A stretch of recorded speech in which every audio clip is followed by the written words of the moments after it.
recording. Hold on.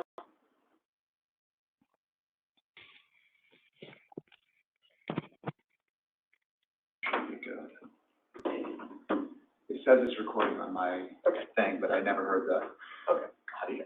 All right, Jeff Miller. Here. George Griffith. I'm here. Mike Bryant.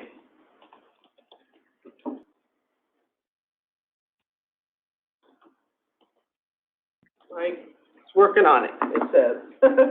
Eric Goff. Here. Tracy Bearden.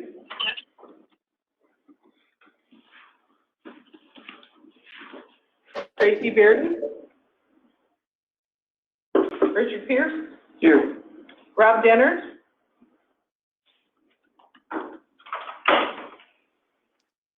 Adam Wells. Here. Taylor Kiefel. Yeah, go back, Rob Denners. Or Tracy Bearden.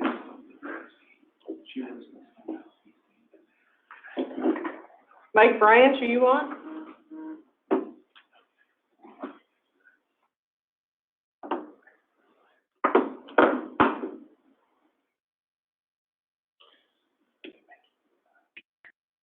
Okay, we're good. Okay, thank you. All right, could I please have a motion to approve today's agenda? Pierce will make the motion. Okay, do I have a second? I'll second. Okay. Any discussion? All those in favor signify by saying aye. Aye. Aye. Against, same sign.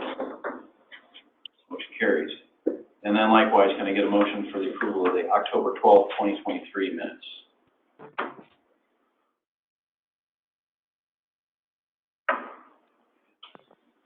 Mike Griffith mover, second. Okay. I think I have a motion and a second. Any discussion? All those in favor signify by saying aye. Aye. Aye. Against, same sign. Motion carries. Blake, do we have a report? We do. And again, apologies for the link. I think we're up and running now, and hopefully it records. So, it was quarterly report time. Let me pull up. There's nothing really to note on the PSAP payments. We're not withholding any funding from anyone for late forms or anything like that. So fairly standard. If there's any questions, happy to answer them. Moving then to the quarterly expenditure report and starting at the top. You can see the amount of wireless surcharge that we received was $7.8 million. If there's any good benefit to having a high interest rate right now, is that we accrue more interest on the fund. So that was $84,000 and prepaid pretty much normal at just over $500,000. The first quarter of the year is when the funding for management and administration of the program comes out, so that's the $300,000 that you see there. The wireless cost recovery, you'll notice, is blank. That's because the invoice quite literally got lost in the mail. So you will see kind of a double amount coming out of the second quarterly expenditure report. We did get that. It was just late and after we had finalized everything for the quarter. So again, you'll see two payments made next quarter. Network costs, you can see the recurring costs, both from all the various vendors that make the 911 system work. And you can see that 60% of PSAP funding comes out to just over $5 million. And similar to the first quarter of last fiscal year, we did have to dip into the surplus in order to pay all of the bills on the front end of the fund. And you can see that number there is $406,000. I don't know that there's too much more of note that I need to point out. Just that, all indications, and this is one that was, one of the things that we saw last year as well, that we're going to have to do something related to surcharge before too long. So let's get into that a little bit. A couple months ago, Director Benson was here and he brought this up as well. I don't think anything has really changed from our perspective. The time frame to kind of do something take action that we need is probably next legislative session, not the one that starts here in a couple months. So basically the 2025 legislative session. That being said, also heard and talked to many of you, and you're probably aware that there might be legislative interest in doing something with it this year. Again, that is not necessarily coming from us, but we would obviously participate in that discussion and make sure whatever happens, kind of looks forward and looks ahead to make sure that the fund stays solvent for us as well. So we have started having some conversations with folks, a couple members of the council, a couple just general folks from the 911 community and PSAPs that understand the fund. And really, it's just a brainstorming group to talk about, different scenarios, different ways, different formulas that the fund can work to solve many problems, right? Like, don't necessarily know which direction that legislators might take at this session if that momentum starts to build. So we just want to be ready for multiple different scenarios, and that is, increasing the surcharge, but changing the pass-through amount, or whatever the case may be. We want to be ready for that discussion. So I'm running a number of different calculations. If anyone has any good ideas or is interested in participating and being kind of that sounding board, let me know. You're more than welcome. It's definitely not closed door or anything like that. So participation is welcome. Ideas are welcome. So just let me know if you want to participate or if you have any questions on kind of the calculations that we're running and seeing, if we do this, then what happens to PSAP payments, what happens to end of year pass-through, what happens to the state revenue and all of that. So again, a lot of different formulas that we're taking a look at. Nothing set in stone by any means, just want to be ready for the conversation. Any questions on the financials or the surcharge?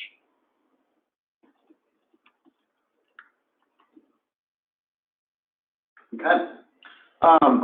This summer we implemented ECRF. It's a core function of a next-gen 911 system. It's part of the NENA I3 standard. And it is really, when you get down to it, it's geospatial routing. So all of that GIS data that we've been working on for years, we use that, and instead of using towers and cell sector faces, we use GIS data. So I had Comtech pull some information just as, to show me it works, right? So like, show me that the ECRF is working and that routing is better. And what they found was, at least for the month of August, just over 1,700 calls were more correctly routed using the geospatial methodology. So, the perfect test case for this is your cell sector kind of goes into two different counties. Well, when you route by cell sector, you have to pick PSAP, right? Like, which cell sector is this going to? With the ECRF, it is smart enough to determine where that caller actually is. If they're over the boundary into a different PSAP, it will more correctly route it to the appropriate PSAP. So, again, 1,700 calls more correctly routed in August. Don't anticipate giving you that data every month, but I think it's useful, and probably pull it maybe once a year or so, and at least for the next year, and kind of just tell that good news story. We are looking to the next phases of 988 911 pilot. We are looking at Lynn County next. For those that might not be aware, Lynn County actually has 3 PSAPs, so in reality, it's the same amount of work. We already have 3 PSAPs on the pilot, so we're kind of doubling that, even though we're just adding 1 county. So that'll be the next step, and then I think we're probably to the point after that where we'll look at more broader adoption and expansion for those that are ready. So remember, we sent out a survey. If you indicated that you are interested or very interested, we'll probably be in touch shortly after that Lynn County goes live. A while ago, I don't know, a year or so, the 911 program began the cyber assessment through CISA. We had our outbrief for that earlier this week. The written report is soon to follow. We will definitely be sending that out, posting it to our website. The report that's going to come out is basically really, really good, and there's about 3 findings or recommendations and quite frankly, they're fairly minimal. So we'll make sure to kind of publish that, get that out to the community, and where we can, try to implement some changes or best practices, we will do that. Any questions on that slide?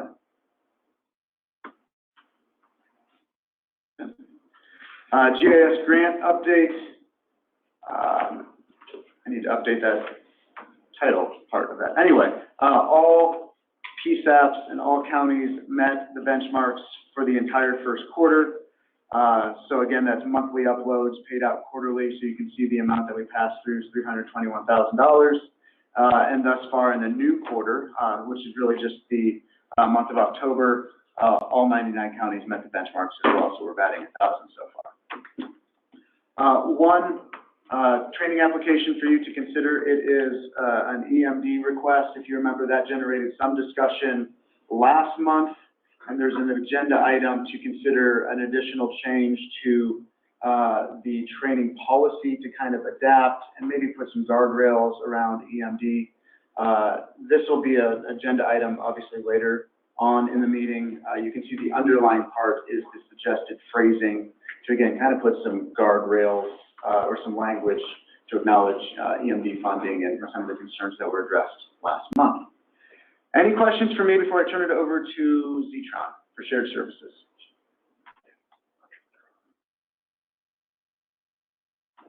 All right, Lynn or Paul from Zetron, if you're on, feel free to go ahead. Hi, this is Lynn. I'm on the phone. So if it's okay, I will announce which slide I'm talking about since I can't see which you're on. Can you hear me okay? Yep, go ahead. Okay, program update. Very quiet as we go into the holiday freeze season. Nothing really to note. State map. Lots of green. We got Decatur going live next year. And next slide, please. Iowa Insider. Again, any PSAPs, even those not on shared services, are welcome to email me at lynn.warren@zetron.com to subscribe. And that's it for the slides. Any questions for me? Thank you. Thank you. And if there's no additional questions for me, I will turn it back over to you, Mr. Chair. Okay, thank you. All right, we do have a training fund request for Marshall County for APCO EMD at $5,832. Is there anyone from Marshall County that wishes to speak on that? I'm here. Can you guys hear me okay? We can. Good morning. Hello? Oh, good. Good morning. I apologize. I was having difficulty trying to get online, so I'm on phone only. I wasn't sure. So basically, this is and I was really excited about the last meeting because I didn't even realize that this was an option, but this is for a different platform. It is EMD training. So this is, again, only for 911 dispatchers. EMD isn't something that, other people can attend. So the class size would obviously be a minimum 10, but it tops out at about 15. So that's the request that I had put in, minus, of course, the 10%, agency participation. Okay, thank you. Any discussion from the council? Okay, then I would request that somebody make a motion to approve. Motion to approve, Bearden. Thank you. Do I have a second? Griffith will second. Okay, any discussion? All those in favor signify by saying aye. Aye. Aye. Again, same sign. And motion carries. Okay. Moving on to technical advisories. Do we have any? Okay. On then, we get an update from Iowa Statewide Interoperability Communication Systems Board, Ms. Nichols. Yes, thank you, Chair. Thanks for having me.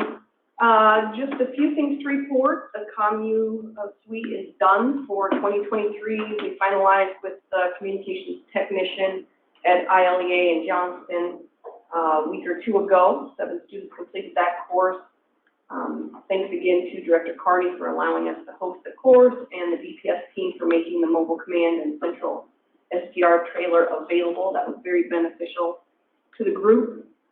Looking forward to next year for courses. There is already scheduled an INTD, Incident Tactical Dispatcher, January 30th of 2024, be held in West Des Moines. They are hosting. The registration for that will go live next week, I'm hoping, and that's a popular class. So if you have interest in that, sign up early, please. We deployed 20 cash radios to Delaware County for a training exercise they were involved in, and just a reminder that there are resources available for deployment in case your agency is involved in something and needs those. And then just another reminder for the group is that the ISIC board is reviewing and revising their SCIP, their communications plan for the next 1 to 3 years. Those meetings have begun. Each committee is having a 2-hour webinar. Next week is the FirstNet and the user group committees. They're really beneficial to the whole process. So the more people that join, the better actually, and to get those comments and ideas flowing. It's a brainstorming session so that when we move into our workshop on the 8th, which will follow our regular scheduled board meeting here in Adele, it'll be an afternoon workshop, then we can pull it all together and come up with a document. So I would really love for people to participate in that. And then reminder that the RIC meetings happen monthly, so each region of the state has a monthly meeting where you can join and share your experiences with the ISIC system, and we would highly recommend and really be interested in hearing from the comms side of things, the PSAP. And that, I think, is all I have to report for the group, except I would like to, I guess, every once in a while remind everybody that we do have trainings online on our ISIC's website for use of the system. Currently, there is a pursuit module, the status board training is there. Those are available 24 hours a day for your people to take a look at. So remind your dispatchers it's free, easy training. Maybe they have some free hours. They can take a look at those, and we are updating those on a regular basis. So always check back. Any questions for me? All righty, thank you. Okay, moving on. Can we get an update from U.S. Department of Homeland Security, Cybersecurity and Infrastructure Security Agency, Mr. Myers? Yes, thank you, Mr. Chair. I appreciate the time today. And before I dive too far into my report, following Blake's mention of the cybersecurity assessment, I do want to pass on some compliments to the state of Iowa, as historically you all have done a very good job in making sure that the infrastructure you have follows as many best practices when it comes to security protocols as possible. And I think that'll be reflected on the final report that is eventually shared with the group. So kudos to everybody associated with that. We're going to start off this month. You may recall that last month was Cybersecurity Awareness Month. This month is Critical Infrastructure Security and Resilience Month. This aligns with CISA's new Shields Ready campaign, where the goal is outreach to stakeholders that own, manage, maintain, and deploy critical infrastructure, and your communication systems fall under that. The big goal for this year is to resolve to be resilient, which allows you to recover quickly from an incident should one occur. This starts with assessing your risk, which again, Iowa has done a very good job with the cyber assessments and kind of getting an understanding of what's out there, making a plan and exercising it. I know that Iowa in the past has done some drills to make sure that things will work as desired, and of course, the commitment to continuously improve and adapt. Those are all things Iowa has done very well with its 911 systems and with PSAPs in the past, and would encourage you all to continue to do so. And this is a great month to maybe look at your programs and see if there is an opportunity to improve, and then try to implement it from there. So again, Critical Infrastructure Security Month runs all the way through November. I know it is an abbreviated month in terms of work days because of the holidays, but we do want to make sure you're aware that some additional materials are out there for you. On the next slide, a new product came out from CISA just last week or so. It's called Logging Made Easy. This is a free and publicly available Windows-based log management solution that is geared towards target-rich but cyber-poor organizations.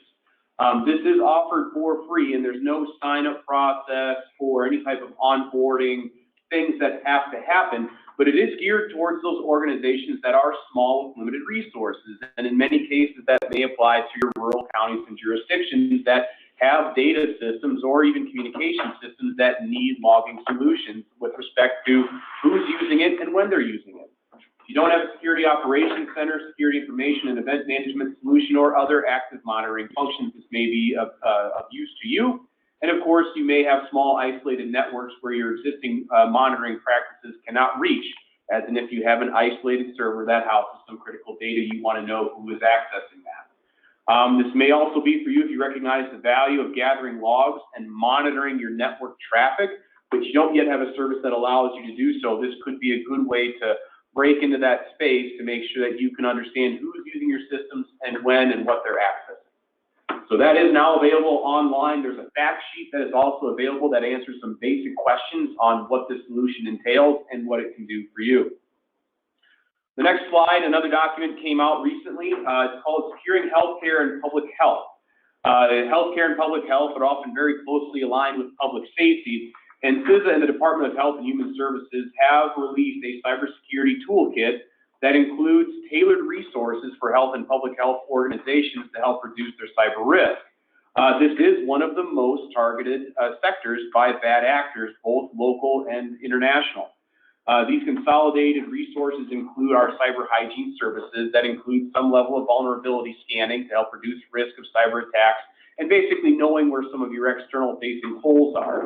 It also includes the Health and Human Services industry cybersecurity best practices that outline things that organizations of all sizes can implement to protect that critical data. And then also it includes the Health and Public Health Sector Cybersecurity Framework Implementation Guide that's geared towards helping organizations internally assess and improve their cyber resiliency and overall privacy risk management activities. This is available online. It's not just a single document. It is an entire web page, and you can kind of see an example of what that web page looks like on the slide deck. Last item for regional news of note, we are having a Regional Emergency Communications Coordinating Working Group meeting next week. This is something that's put on by FEMA that CISA also supports. That meeting is going to take place on 2 days, November 15th through the 16th. It is an in-person and virtual meeting as well, and it features outbriefs from states and tribes. This one in particular will include an outbrief from the FEMA Disaster Emergency Communications Coordination Group. It will include updates from CISA, and I think some of the most important things for the locals with this particular meeting is that we're going to have an introduction to the Communications ISAC. This is a group that is comprised of commercial carriers that service public safety nationwide, and during a disaster, these types of nexus points are always good to have when it comes to critical service restoration. There will also be an update on Eclipse 2024 planning activities that may be of interest to the group here, and then there's going to be a tabletop exercise on day 2 that will factor in how the communications lifelines actually work. This is important for a state during a disaster if communication systems are affected, as the lifelines are a reporting structure to showcase where things may have had negative impacts from an event and things that need attention in order to get fixed. So this is happening next week. If you want to join the meeting, just let me know and I'll get the link sent out. Otherwise, that's my report for the month, Mr. Chair. I can go ahead and take any questions. Okay, thank you. All right, do we have any updates on the Chapter 34A or baseline knowledge committees? No updates, Chair. Okay, thank you. Do we have any legislative issues that we need to discuss that haven't already been? Okay, how about information sharing from council members? Hello? Yes. Hello? Yes, we hear you.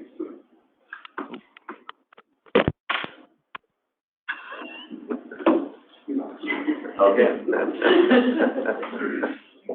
Again, any information sharing by council members? Shannon Krugmeyer, I've actually got one item, I don't know, if you guys are aware, but they are reintroducing the 911 Saves Act, on the federal level. It was announced yesterday, so if anybody wants to voice their support for that, they can go to the NENA website, and, there's a simple form to fill out that gets sent out to your state legislatures, but the 911 Saves Act is reclassifying 911 telecommunicators as, they're currently classified as secretaries, so it would reclassify them on a federal level as first responders. Okay, thank you. Any other information sharing? Okay, then we'll move on to new business. We plan to discuss any possible changes in training fund request policies, basically looking for any other definitions that would help us look at training and really a way to make it, to ensure at least from this council, be as equitable as we can across the state for our training funds. We do have a proposal from Kara, and I believe Blake has it on the screen for those who can see it. For those that can't, I will just read it out. Is this word for word the same? Okay. So training courses will be limited to 2 offerings within the same HSEMD district during a fiscal year and will be considered on a first come, first served basis. The same rule applies to requests for EMD funding, knowing that there are 3 different models utilized in Iowa: APCO, Priority Dispatch, and Power Phone. Multiple requests will be approved with discretion, and if more training is requested than funds available during a given month, the 911 Council, along with the program manager, may prioritize the funding as they see fit. And I think that's just, again, looking at how we can be as equitable across the state as possible with the various training. Do we have any discussion on that matter?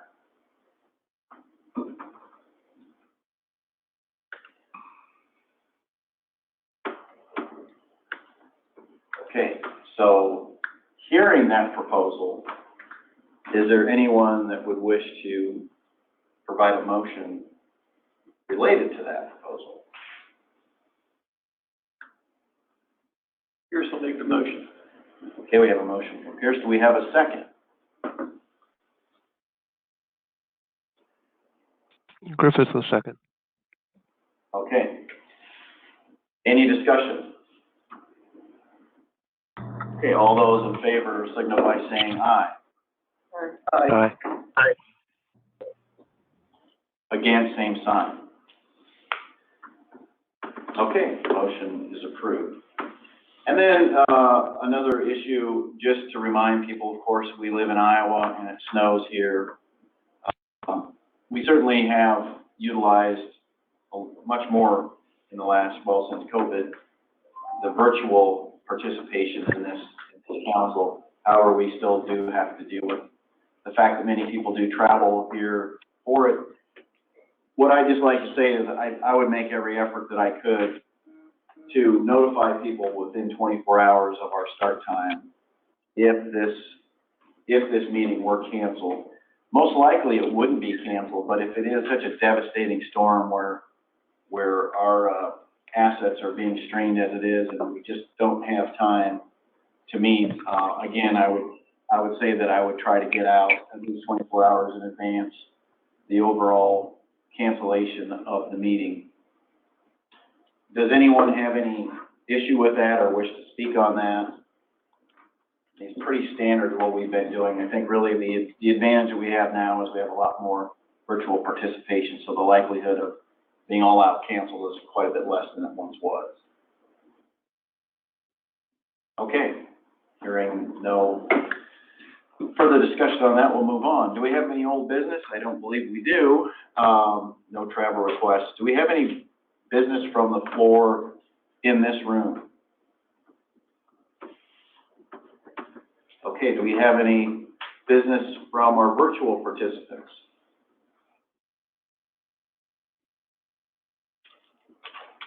Okay, hearing none, then I would entertain a motion to adjourn. I will make that motion. Okay, we have a motion. Do we have a second? Pierce will second. We have a second. All those in favor, signal by saying aye. I Okay, we are adjourned. Thank you, everybody.